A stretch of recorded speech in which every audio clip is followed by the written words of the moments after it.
program kita kan meningkatkan mutu supervisi. Gitu. Supervisi kan sudah kewajiban, tiap tahun dilakukan kan, tiap tahun. Jadi kita mau meningkatkan mutu supervisi. Supervisi ini kan bukan penilaian sebenarnya. Kalau dibuat di penilaian jadi takut gurunya kan. Supervisi ini kan super dan visi gitu kan. Orang-orang yang punya pandangan super, pemahaman super, ya gitu, membantu orang lain. Jadi ini bantuan. Jadi supervisi ini sebenarnya bantuan untuk meningkatkan kualitas pembelajaran guru. Ada dua sebenarnya, ada supervisi akademik, ada supervisi klinis. Di supervisi akademik itu, guru ingin meningkatkan kemampuannya di bidang apa. Nah, gitu. Jadi nanti begitu datang supervisor sama yang mau disupervisi, dia bilang, Pak, saya mau meningkatkan kemampuan saya dalam, misalnya dalam mengelola kelas kah, gitu kan. Itu gurunya. Baru supervisornya akan menggali. Sebenarnya yang disupervisi ini pinginnya seperti apa. Nah, gitu. Ada indikator gitu. Jadi yang ibu inginkan seperti apa? Kalau ingin saya Pak muridnya seperti ini. Terus saat ini ibu sampai di mana? Gitu. Terus apa yang mau dilakukan ibu itu? Nah, itu supervisi akademik. Sudah dirumuskan, masuk ke kelas. Waktu di kelas supervisor itu aja diamatinya. Nah, bagaimana? Apakah kemampuan yang dibilang ibu itu sudah seperti ini? Terus sudah? Nanti sudah keluar namanya pasca. Tadi kan pra-observasi kan. Ini observasi. Pasca observasi supervisor membahas itu. Bagus Bu. Ibu sudah begini. Untuk lebih baiknya begini. Selalu seperti itu komentar. Bukan ibu masih salah. Enggak. Positif reflektif gini. Apa sih yang baik dari dia? Dia dua benarnya, 8 salah. Saya tertarik tadi ibu buat seperti ini. Gitu ya. Buat gini, padahal banyak salahnya kan gitu. Tapi salahnya gini, untuk lebih baik. Dan yang lebih bagus lagi untuk salahnya ini, kita minta dia. Jadi menurut ibu, sudah bagus ibu gini. Menurut ibu, tadi gimana perasaannya? Memang Pak gini, tapi saya belum puas di sini. Kesalahan itu dia. Kemudian baru dia yang mencari jalan keluar. Itu akademik. Supervisi klinis, guru punya permasalahan pembelajaran. Dia datang kepada supervisor dan kepala sekolah, itu teorinya. Pak, tolonglah supervisi saya. Tentang apa? Saya Pak, sepertinya ini masalah Pak. Gini. Maka supervisor meminta dia mengidentifikasi, merumuskan apa sih masalahnya. Terus, seperti apakah yang diinginkannya, seperti apakah yang terjadi, gitu. Di mana gapnya. Kemudian kalau gurunya itu sudah punya kemampuan pemecahan masalah bagus, dia pakai coaching. Coaching itu supervisor cuma memberi pertanyaan pemantik, dia menemukan jalan keluarnya. Itulah supervisi klinis. Jadi target kita memang terjadi peningkatan kualitas supervisi. Kalau dia meningkat kualitas supervisi, maka kemampuan guru akan semakin baik. Kemudian guru akan mudah menyelesaikan permasalahan pembelajaran. Berarti pembelajaran makin bagus, kemampuan siswa akan meningkat. Itu ujung-ujungnya. Tapi fokus kita ini tahun ini memperbaiki kualitas supervisi. Sudah kita buat ini siklus pertama. Terus dari hasil refleksi hari ini kita akan memperbaiki proses supervisi kita. Nanti kita buat lagi siklus kedua. Oke, Bapak Ibu. Jadi ini sudah kebetulan Pak Lubis langsung ini kepala sekolahnya yang menjadi model. Saya juga terkejut ya ini gimana guru. Jadi ada 2 tahapan. Ibu boleh berperan sebagai supervisor yang mengamati pembelajaran guru. Sudah? Kedua, ibu boleh berperan sebagai pengamat supervisor. Paham kan? Kalau sebenarnya gini, guru itu bagus ini Pak, begini. Kalau pengamat supervisor, Pak di observasi kan seharusnya observasi tadi Bapak itu sudah begini, bagus Pak begini. Untuk lebih bagusnya Pak begini. Gitu. Bisa Bu?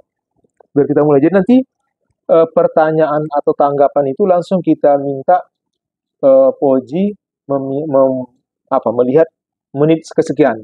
Tetap ditonton sama-sama, baru komentari. Boleh tanggapi. Yang menit berapa? Ini. Oke, bisa dimulai. Ada pertanyaan? Nanti sesudah ini, apapun pertanyaan tentang supervisi boleh dilontarkan. Kita akan bahas. Biar kita sampai paham. Oke, siapa yang pertama mau? Itu kepala sekolah mau kasih pengantar? Mana Jip? Oke. Assalamualaikum warahmatullahi wabarakatuh. Dan selamat pagi untuk kita semua. Ini bersyukur bisa kita bertemu di kepala sekolah ini, ruang kepala sekolah, bersama Bapak pengawas kita, Bapak Dr. Rondus Haji Awaludin Sitorus MPD, serta ya Ibu Adoho, Bu Mastira, Bu Samosir, Bu Lili dan Pak Pari, dan kita dibantu Pak Pauji. Ini terima kasih kita di sini Bu, seperti tadi Pak pengawas mengarahkan kita, mengajak kita memperbaiki proses pembelajaran guru untuk meningkatkan mutu di SMA Negeri 3 ini sama-sama Bu. Jadi ini kita mengevaluasi ini, terima kasih, silakan aja Bu ya untuk kebaikan kita ke depan ya, memberikan masukan. Melihat Pak pengawas kita, mana SMA 3 kata, bolak-balik udah minggu yang lalu. Jadi karena waktu saya bilang ya ini kita proses dianya untuk ke depan, nggak ada yang salah Bu, nggak ada yang sempurna kita ini semua. Ya artinya nanti Bapak dan Ibu silakan Pak pengawas juga ya untuk masukan ya untuk kepala sekolah sebagai supervisornya juga untuk guru-guru ke depannya pun bergantian nanti mungkin Bapak dan Ibu nih ya. Terima kasih Pak. Nah di sini juga yang kita ini nanti silakan menikmati teh jahe SMA Negeri 3 ini dan gorengannya ini memang ciri khas. Ciri khas SMA 3. Terima kasih dan selamat pagi. Pertama sekali kita ucapkan puji syukur kepada Tuhan. Menurut saya yang dilakukan oleh kepala sekolah tadi dalam observasi kepada Bu Lailan, ada observasi akademik, tahapan pertamanya tadi pra-observasi. Saya pikir udah bagus Pak. Langkah-langkah yang dilakukan tadi sudah, menurut saya sudah bagus. Kemudian di observasinya pun tadi di dalam kelas juga sudah bagus. Dan terakhir di penutup pun saya lihat tadi Bapak udah begitu memberikan masukan kepada Bu Lailan, memberikan penjelasan apa yang harus dilakukan oleh seorang guru, itu pun sudah bagus. Saya pribadi mengucapkan terima kasih udah memberikan kepada kami kesempatan. Menit ke-7. Ini. Iya.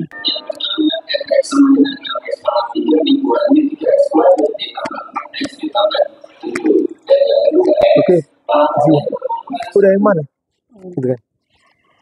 Assalamualaikum warahmatullahi wabarakatuh. Dari video yang saya perhatikan, di mana guru matematika tersebut telah memberikan suatu video yang tentang turunan fungsi aljabar yang tentang perkalian, di mana guru tersebut telah memberikan konsep yang memang menurut saya udah pas ya, udah sesuai dengan konsep tentang turunan itu sendiri, di mana murid-muridnya sudah mulai memahami apa itu tentang konsep turunan. Terima kasih Pak. Kebetulan karena saya nggak dari matematika, untuk video pembelajaran, kalau mungkin dia sudah orang matematika, mungkin dia cepat tuh ngerti. Tapi ketika dia tidak orang matematika, jadi bagi saya anggap saya murid. Jadi ketika guru maunya dengan murid ada interaksinya dengan video itu, dia menonton. Jadi untuk murid dia jadi apa ini ya? Jadi sebaiknya videonya lebih dipersedikit. Jadi lebih banyak dia gurunya yang interaksi dengan dia, misalnya membuat langsung. Contohnya atau tadi apa tadi yang dikatakan video itu, ya ayo nak, ini tadi kan gini. Jadi yang menerangkan. Jadi membuat si murid itu menjadi lebih interaksi dan dia lebih terbuka dengan pemikirannya. Videonya bagus, cuma tadi untuk orang yang masih mau memulai ataupun tadi sambungan dari materi yang lalu, dia mengingat kalau gurunya tadi menambahkan lebih banyak dari video, jadi dianya menurut saya bukan orang matematika, dia lebih pas ingat. Itu dari saya. Iya. Bagus. Karena kan video ini dibuat tanpa memahami siswanya siapa gitu. Iya. Ini kan itu umum kan. Iya, Jadi umum. menurut Pak Bu Sumarno kan kita nanti kan mengenal siswa, berarti ada langkah-langkah yang khusus kita tambahkan ya Iya, untuk anak yang kita pahami ya. Oke. iya. Oke. Berikutnya Makasih, Pak. koordinator Pasir Kabupaten Asahan. Buat bangga pengawas jadi panggil nama dia. Pasir aja. Oke. Ya, terima kasih Pak. Sebenarnya yang dilakukan Bu Lelan juga sudah baik dan bagus ya Pak. Karena di awal ketika praobservasi Bu Lelan menyebutkan tujuan pembelajaran aja menentukan ya kan, menentukan perkalian fungsi aljabar. Nah, kita lihat dalam proses pembelajaran Bu Lelan sudah memenuhi bahwa anak itu pada akhirnya mampu menentukan ya dari perkalian fungsi aljabar. Juga Bu Lelan dalam proses pembelajaran telah melakukan umpan balik serta refleksi di akhir pembelajaran. Juga serta Bu Lelan telah membangun kesadaran diri murid. Ya, jadi ketika murid itu maju dengan menyelesaikan persoalan yang diberikan dalam proses pembelajaran, murid mampu menyelesaikannya dengan baik. Namun untuk lebih baiknya tentu karena saya orang sosial, materinya adalah sejarah. Kalau di sejarah mungkin video itu menjadi di kegiatan pendahuluan, Pak. Ya, jadi video itu di kegiatan pendahuluan sebagai stimulus ya, pemantik dalam proses pembelajaran.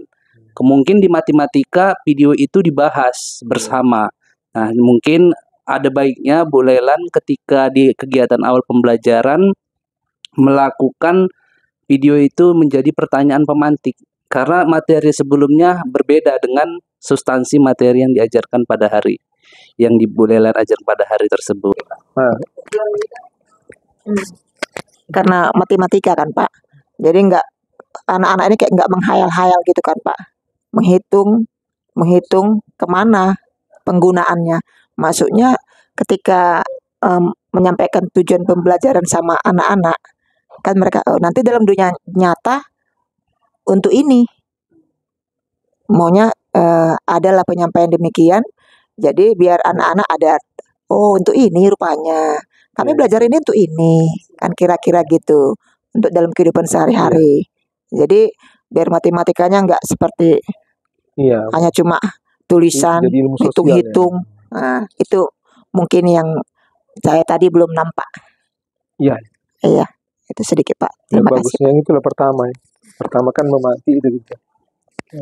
Bila perlu kita bilang bagaimana menghitung ini, bingung orang tua baru caranya. Kemudian kan untuk supervisor itu kan ada 3 tahapannya, praobservasi, observasi dan pasca observasi. Jadi kalau ini tadi kan supervisi akademik ya, jadi nanti pertanyaannya memang tentang materi apa itu penting. Nanti yang lebih penting lagi sebenarnya bertanya tentang kemampuan apa yang ingin ditingkatkan gurunya. Nah, gitu, ya. Kemampuan apa yang ingin ditingkatkan gurunya dalam supervisi ini. Kemudian kita minta dia merumuskan apa? Saya mau meningkatkan ini Pak, bagaimana membuat pembelajaran saya menarik, membuat begini kan gitu, tidak ngantuk gitu. Maka kita minta dia merumuskan yang dianggapnya menarik itu seperti apa. Nah gitu dia seperti apa, begini. Terus posisi dia sekarang di mana. Nah itu dia, itu yang penting ya. Nanti kan Bapak Ibu kan nanti tim supervisi kan, supervisornya dia turunkan seperti apa. Baru nanti untuk mencapai ini kira-kira apa yang mau dilakukan. Oh saya akan membuat ice breaking Pak, saya begini. Terus, nah, itu di praobservasi. Di observasi nanti Bapak Ibu amati itu. Terus nanti di pasca observasi Bapak Ibu ceritakan upaya dia itu yang sudah dilakukan seperti apa, beri penghargaan terhadap upaya dia. Baru nanti kalau belum sampai kepada yang diinginkannya itu, kita minta dialah memikirkan apa sih yang mau dilakukan lagi agar itu untuk seperti. Kemudian kalau dia minta kita mensupervisi karena ada permasalahan, maka yang pertama, kan dia bilang, saya Pak nggak puas Pak. Gini. Maka yang pertama kita minta dia mendefinisikan situasi yang memuaskan seperti apa. Nah itu Pak ya. Maunya kan Pak seperti ini. Terus yang terjadi saat ini seperti apa? Sehingga dia apa? Dia pasti merumuskan inilah yang sebenarnya yang mau capai. Kita kan nggak puas aku, tapi di mana nggak puasnya? Nggak tahu kita langkahnya. Ini mau dicapai. Aku sampai ini. Terus kira-kira gap ini gimana menghilangkan gap ini? Apa yang mau dibuatnya? Nah, maka nanti itu dirumuskannya. Dirumuskannya nanti saya akan buat ini Pak. Nanti sampai secara teknis kita minta dia sambil cerita merumuskan langkah-langkah teknisnya bagaimana. Baru nanti kita lebih mudah waktu observasi kita lihat oh ini. Gitu. Nah, terus nanti inilah kita diskusikan di pasca observasi. Oke, kira-kira Bapak Ibu nanti dalam bertugas nanti apa lagi kendala untuk jadi supervisor? Apa yang mau ditanya? Silakan. Ada? Bayangkan ada 3 tahapan untuk praobservasi apa yang dilakukan, observasi apa yang dilakukan, pasca observasi apa yang dilakukan. Di mana kira-kira kendala? Ini kendala memang untuk panduan indikator itu nggak ada yang jelas. Nah, kalau pra ini kan kita tanyai udah siap seperti Bu Lailan. Nah ini juga karena keterbatasan waktu itu. Nah dia pun kondisinya ya, saya membuatnya seperti saya tanya, dia memang guru kayak Bu Lailan ingin membuat gitu dia. Nah dia kalau dia observasi terakhir dicoba dibukakan Pak Fauzi. Dia ingin gitu membuat karya dia sendiri. Tapi itulah yang kita bilang, yang mau kita bantu nanti ya silakan bekerja sama dengan guru lain yang bisa terlibat operator. Saya tuh menyampaikan, mengingatkan kesepakatan kolaborasi. Cuma tadi memang semua yang sudah disepakati memang udah langsung. Terus Pak Fauzi, terus ya. Kan 2 les 3 les gitu kan. Nah ini memang nyanyi atau apa gitu. Jadi tadi diri saya pinginnya itu saya bisa membuat media pembelajaran sendiri. Karena yang saya ambil dari internet. Jadi saya mohon juga dukungan dari Bapak lah untuk membuat video-video pembelajaran selanjutnya agar memang asli original itu materi dari saya sendiri. Ya, itu dibilang Bu Samosir sebenarnya. Iya. Iya pasti. Udah kita sampaikan di situ dia kan. Bu Samosir bilang tadi itu Bu udah saya tanyakan Bu, sebagiannya ini kelemahan kita guru. Kita lihat yang pembelajaran kita lah kita lihat karena ini anak-anak nggak kita biasakan. Contoh yang anak itu yang maju, seharusnya dia waktu dia maju ke depan dia sambil ngomong Bu. Nah, misalnya perkalian turunan kayak seorang masih ingat rumusnya itu fx sama dengan u kali dengan p absen tambah p kali u absen itu harusnya dia ngomong. Komunikasi penting. Gitu. Orang akan dengan komunikasi orang akan melatih otak karena waktu untuk menyampaikan kita berpikir ya. Kan kita berpikir menyampaikan. Jadi anak-anak ini kata Pak Lubis tadi biasa dia kita setting untuk jadi pekerja. Tapi tidak bisa menyampaikan ide kan itu. Kerja iya juga. Iya, ngerti. Kan dia maunya begini, dia bayangkan dia untuk memahamkan orang.